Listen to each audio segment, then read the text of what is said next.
Good morning students, welcome back to Sharma classes. आज मैं आपको डिफरेंस बताऊंगी एजुकेशनल फ़िलॉसफी और फिलॉसफी ऑफ एजुकेशन के बीच में।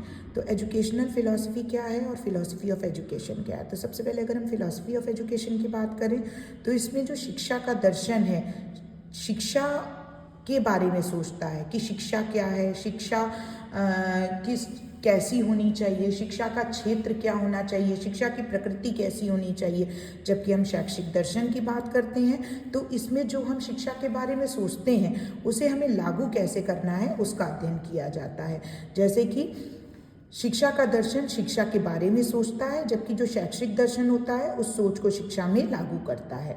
जो शैक्षिक दर्शन होता है यह किसी विशेष दार्शनिक विचारधारा जैसे कि आदर्शवाद, प्रकृतिवाद, प्रगतिवाद, यथार्थवाद, समाजवाद, प्रयोगवाद, ये सारी जो विचारधाराएं हैं इनके अनुसार शिक्षा की प्रकृति कैसी होनी चाहिए, शिक्षा के क्षेत्र में इन्हें लागू कैसे करना है, उस पर जब हम विचार करते हैं तो वो शैक्षिक दर्शन के अंतर्गत आता है। जबकि शिक्षा के दर्शन के अंतर्गत हम दार्शनिक दृष्टि से शिक्षा पर चिंतन और मनन करते हैं और उसका विश्लेषण करते हैं। शैक्षिक दर्शन में हमें यह बताया जाता है कि दर्शन के अनुसार शिक्षा के उद्देश्य, पाठ्यक्रम, शिक्षण विधियाँ, शिक्षण और शिक्षार्थी के संबंध कैसे होने चाहिए। जबकि हम जब शिक्षा के दर्शन की बात करते हैं तो उसमें शिक्षा के अर्थ, उद्देश्य, आवश्यकता, मूल्य और समस्याओं पर विचार किया जाता है। यानी कि हम कुल मिलाकर अगर देखें तो शिक्षा का जो दर्शन है वो मूल रूप से शिक्षा पर चिंतन, मनन और विश्लेषण करता है। जबकि जो शैक्षिक दर्शन है उसमें एक पर्टिकुलर जो भी आपकी शैक्षिक दार्शनिक विचारधारा है उसके अंतर्गत शिक्षा कैसी होनी चाहिए उस पर अध्ययन किया जाता है। यानी कि आदर्शवाद को अगर हम मान के चलते हैं तो आदर्शवाद के अनुसार शिक्षा के उद्देश्य कैसे होने चाहिए, उसका पाठ्यक्रम कैसा होना चाहिए, उसका शिक्षण की विधियाँ कैसी होनी चाहिए और आदर्शवाद के अंतर्गत शिक्षक और शिक्षार्थी के संबंध कैसे होंगे।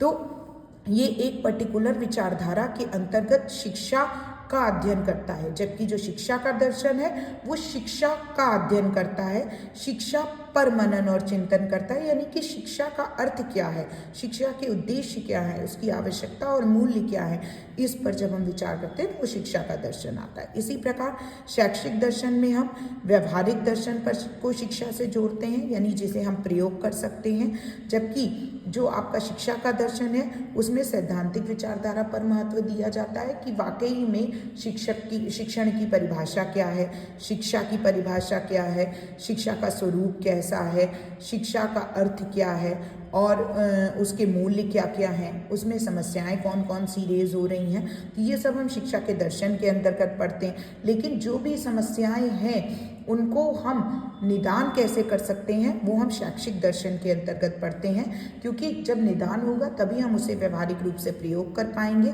तो व्यवहारिक अध्ययन जो होता है वो शैक्षिक दर्शन के अंतर्गत आता है, जबकि जो सैद्धांतिक अध्ययन होता है वो हम शिक्षा के दर्शन के अंतर्गत करते हैं। अब इसे एक एग्जाम्पल के तौर पे अभी हम आपको बताती चले आ रहे हैं, जैसे कि आदर्शवाद के अनुसार शिक्षा का उद्देश्य, इसी तरीके से प्रकृतिवाद के अनुसार शिक्षा का उद्देश्य क्या होगा। अब प्रकृतिवाद के अनुसार शिक्षा का उद्देश्य करके सीखना होगा, प्रकृति में रहकर सीखना होगा। आदर्शवाद के अनुसार शिक्षा का उद्देश्य चरित्र निर्माण होगा, नैतिक विकास होगा, आदर्शों पर मुख्य रूप से फोकस होगा। तो ये सारी चीज़ें शैक्षिक दर्शन के अंतर्गत आती हैं। जबकि जब हम शिक्षा के दर्शन की बात करते हैं तो उदाहरण के रूप में शिक्षा क्यों हम प्राप्त करते हैं, उसका अंतिम उद्देश्य क्या है, क्या शिक्षा व्यक्ति के निर्माण के लिए है या फिर समाज के निर्माण के लिए, इन सारी बातों का जब हम अध्ययन करते हैं तो वो शिक्षा का दर्शन कहलाता है। तो इस प्रकार इनमें बहुत माइनर सा डिफरेंस है, लेकिन बहुत ही ज़रूरी डिफरेंस है जो आपको समझना बहुत ज़रूरी है।